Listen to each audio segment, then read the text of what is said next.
Abangan natin guys yung schedule ng power interruption.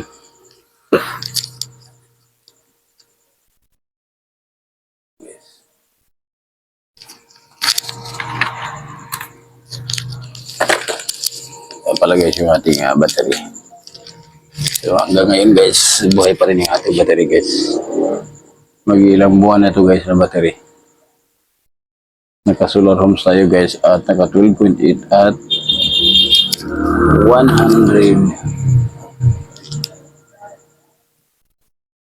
120 AH tayo.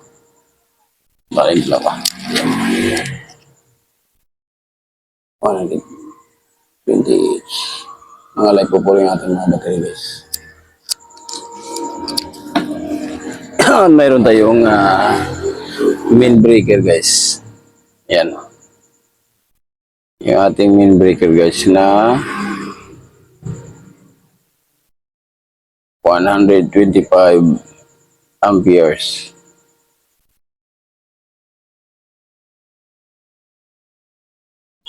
At saka in case of emergency guys, yung buto na yan guys ay magagamit yan para patayin mo yung breaker. Yan siya guys. At yung gamit nating wire guys ay naka 25 mm squared. Medyo malaki na siya guys. At yung ating wire sa ating solar panel ay naka 25 na rin guys. Lahat ng mga wire na gamit natin guys ay puro mga malalaki dahil hindi basta-basta yung ating inverter. Ayun guys, nag-burn out na guys. Wala na, burn out na guys. Wala na tayong DU ngayon guys, pero tingnan yung ilaw natin guys, hindi nag-corrupt. Guys. So burn out na siya guys, wala nang kuryente. Naka-ano na tayo, naka-inverter na tayo. Ang ikinaganda ng ating setup guys ay wala tayong corrupt sa ating mga appliances at sa ating mga ilaw, lalo na dito sa aming computer, hindi pa yan naka-on. Walang corrupt kasi dahil sa ating magandang electric relay na high power. Ito pala ang aking electric relay guys. Medyo panis na siya guys, hindi na makita guys. Ay naka 24 volts pala ito guys. 24 volts. Dahil naka-series na yung ating battery. Series connection na tayo.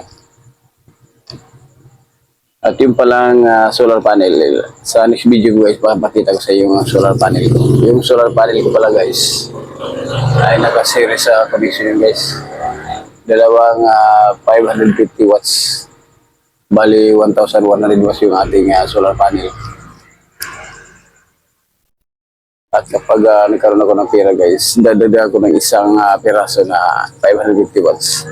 Dahil yung rated ng ating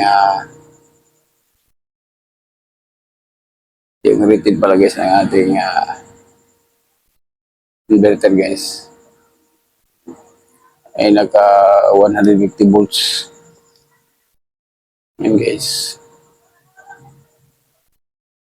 Yan guys, 150 volts yung maximum PVRA yung input ko. So kayang-kaya guys ang tatlong piraso 550 watts. So bali ngayon guys, yung ating charging ay solar panel na ang gamit. Solar panel. Breaker natin sa solar panel.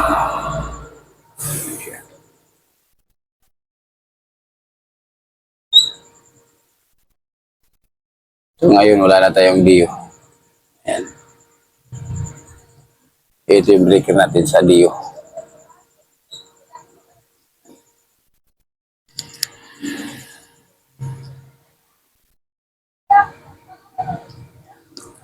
At dito pala guys, tingnan nyo guys, baka magtanong kayo guys kung ano ito guys. Ito pala guys ang power supply guys. Yan. Power supply yan ng ating mga blower. Ang blower natin guys. Nilagyan ko sa ilalim guys. Dito sa ilalim guys, nilagyan ko ng blower. Gamit ang ating power supply. Itong power supply na gamit ko guys ay ano to? Sa mixer to. Mixer ng aking sound system. Malaki kong mixer na 16 channel. Di ko na ginamit. Kasi may bago na to. Tinanggal ko yung kanyang power supply. Kasi yung power supply na guys ay 12 volts. Yung aking mga blower na dalawa, 12 volts din. So ito ginamit ko na power supply.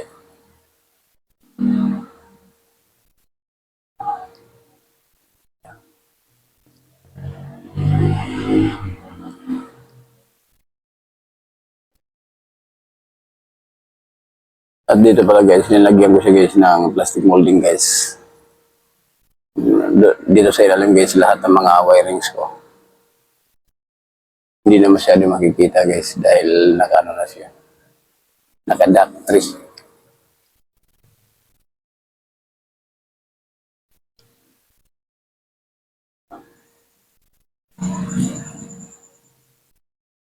At sa ngayon pala guys, ipapakita ko sa inyo guys kung paano guys mag-set ng parameter sa ating 3 kilowatt na inverter.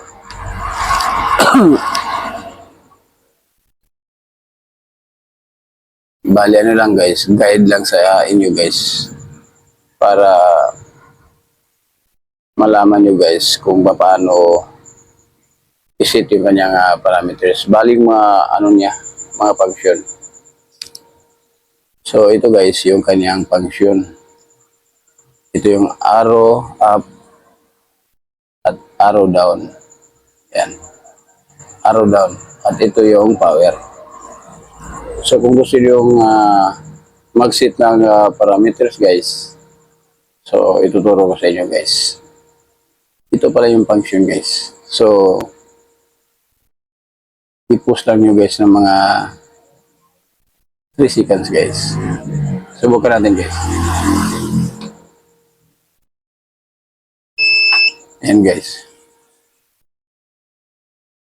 So dito pala guys sa EO, yung gamit ko guys ay naka D3 kasi minsan guys pag walang araw, so gumamit ako ng DO para may charge yung ating battery. Ayan guys. Naka D3 lang tayo guys. Hindi ko siya guys ilagay sa D4, D5, D6 kasi marakas na kumain guys ng kuryente kapag naka D6. Yung D6 kasi guys, maximum na yan guys. Yes guys. At kung itatanong nyo guys, paano siya guys i-transfer? Tatanong nyo guys kung paano ito i-transfer dito. So, ano lang guys. Push lang nyo guys. Pindutin nyo guys, pindutin. Yun guys.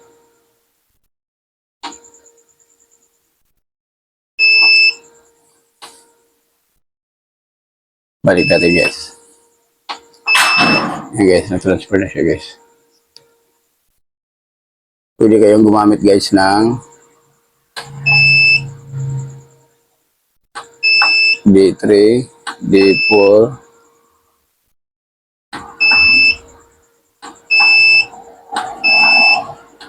dito pala guys, D3. D3 guys. D3 lang tayo guys. So, para siya guys ma-isib, ano guys, push. Ayan guys. So, ibalik natin guys. Ayan guys. Ayan ang D1 guys. Dito pala guys yung charging guys. Dito pala guys yung charging. Sa charging pala guys, dito pala guys yung C2, C3, C4, C5, C6. So, transfer natin siya dito guys. Push button lang guys.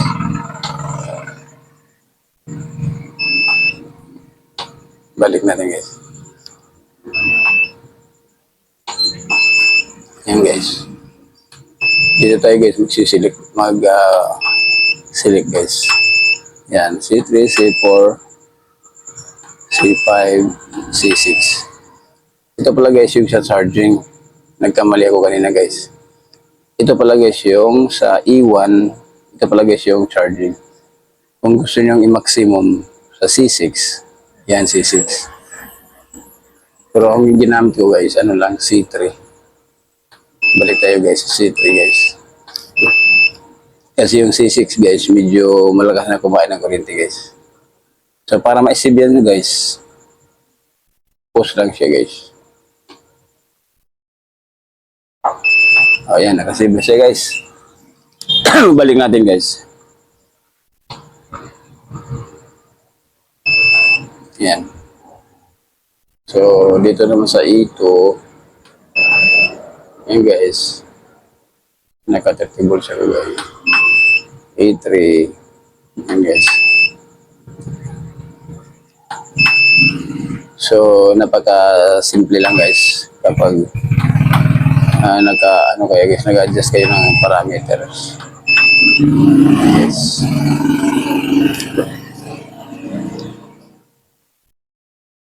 Madali lang guys pag gusto nyo itong ilipat dito, mag-adjust kayo. Ano lang guys, push lang. Yan lang guys. Okay guys. At kapag gusto nyo i-save na siya guys, pindutin lang nyo guys. Yan lang guys. So napaka-simple lang guys yung kanyang parameters. Yung kanyang mga function. Yes. So bali ngayon guys, naka-ano na tayo, naka-charge tayo sa ating solar panel.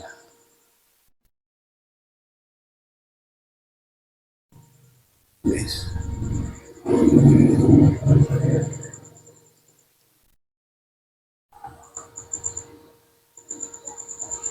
So buong ilaw ng ating bahay at yung ating dalawang freezer ay pasok yan sa ating 3 kilowatt na inverter. Yes. So dito pala guys sa ating LBD guys. Bali ang setup ko dito guys, ano lang guys. Sa ating disconnection niya guys sa low voltage. Yung gamit ko dito guys ay 24.5 guys. 24.5 plus 5. Bali yung cut off natin guys ay 24.5. Ang recovery natin guys ay 25. Pagdating guys ng 25 ay papangsyon na ulit guys yung ating LVD. At pagdating naman dito sa 24.5, bababa yung ating battery. So magka-cut off na siya guys. At mag-transfer siya guys sa DU. Ito guys ang ikinaganda guys ng LVD. So mayroon akong nakita guys sa ibang nag-set up ng solar inverter. karamihan sa ano sa mga 3 kilowatt hindi na sila gumagamit guys ng LBD at wala na silang relay. Bali dito na sila guys umaasa guys sa inverter. So sa akin guys gumamit talaga ako ng LBD. Kasi yung LBD natin guys, ito ang nagpoprotekta ng ating battery guys.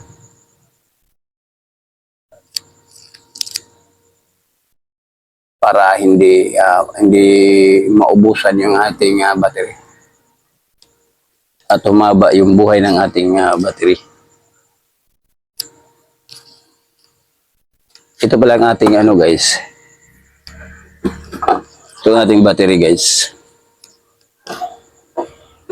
Ay, may mga ano to guys, may mga protection tulad ng BMS at saka active balancer.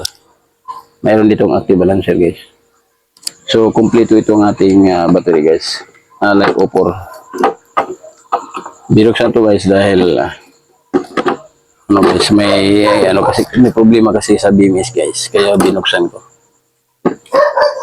Papalitan ko kasi ito guys ng BMS na ano dali. So, ito guys ang ikinaganda guys ng ating inverter na 3 kilowatt na Sandom. Hybrid pala to guys, hybrid.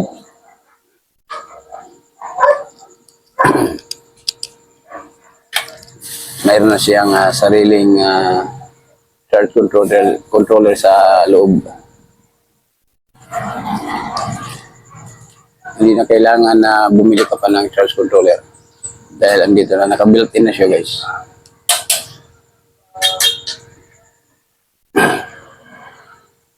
Kaya kung kayo guys ay may plano kayo guys na mag solar setup, so dito na kayo guys sa hybrid inverter.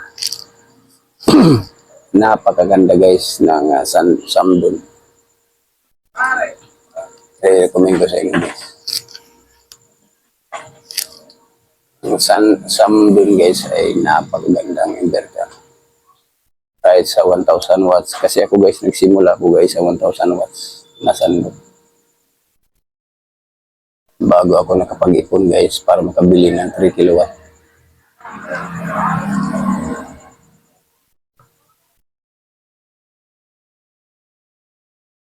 Ang ginaganda guys ng Sandom na hybrid, maraming protection.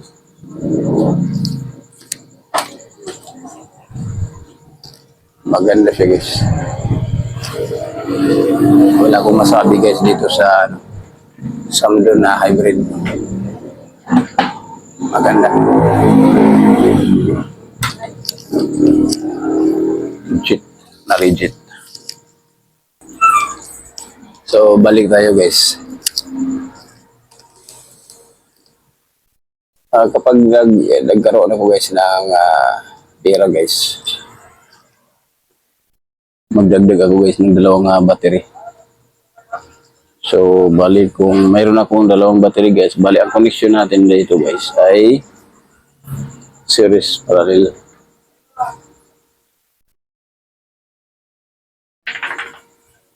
Ang connection natin dito, series parallel na guys.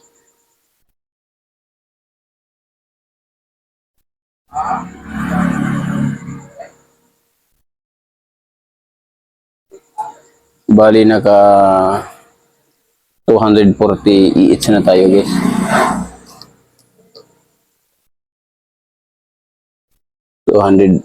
EH dahil dalawang battery na tayo. 120 each, dalawang 120 each. So 240 each.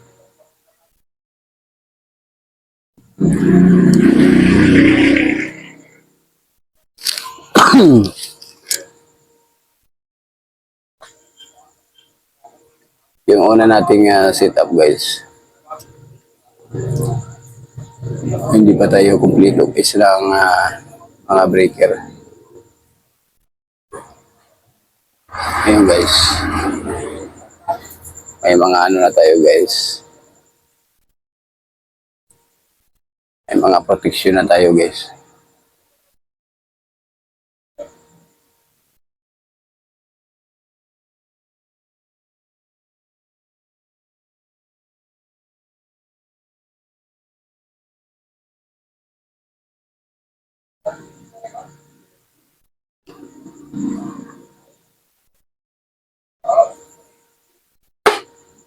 Kung kayo pala guys ay mag-uumpisa pa lang sa sit-up, bali naka-12 pa kayo guys, so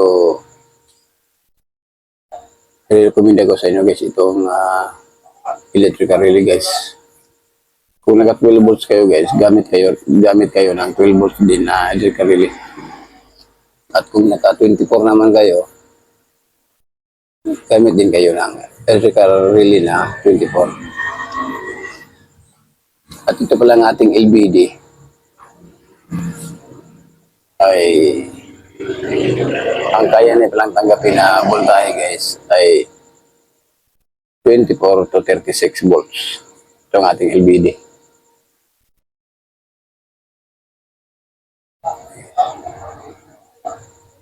So ito pala ang aking LBD guys ay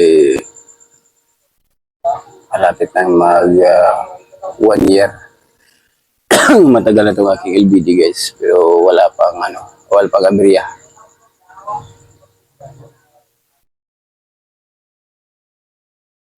Yes. So sana guys nagustuhan yung ginawa kong video. Ginawa akong pag-share sa inyo guys ng aking power inverter setup guys. Solar power inverter setup. Naman guys, paki-like at paki-share ng ating channel para magkaroon ng guide or idea sa mga hindi pa nagkaroon ng solar power system. So, in-encourage ko kayo guys na mag-solar na kayo guys. Dahil hindi natin guys maasahan guys yung serbisyo ng Meralco, Napupur. Dito sa amin guys ay Sorosico 2. Hindi mo maasahan yung kanilang serbisyo guys. So kailangan magkaroon kayo ng sarili niyong kuryente. In case na nagba-burn out. So siguro guys hanggang dito na lang yung ating video. So maraming salamat guys sa walang sawa niyong suporta. Shout out pala guys sa lahat ng sumusuporta sa ating channel. At sana po mayroong mabuting puso na mag-sponsor sa ating channel. So maraming salamat guys. God bless sa inyong lahat.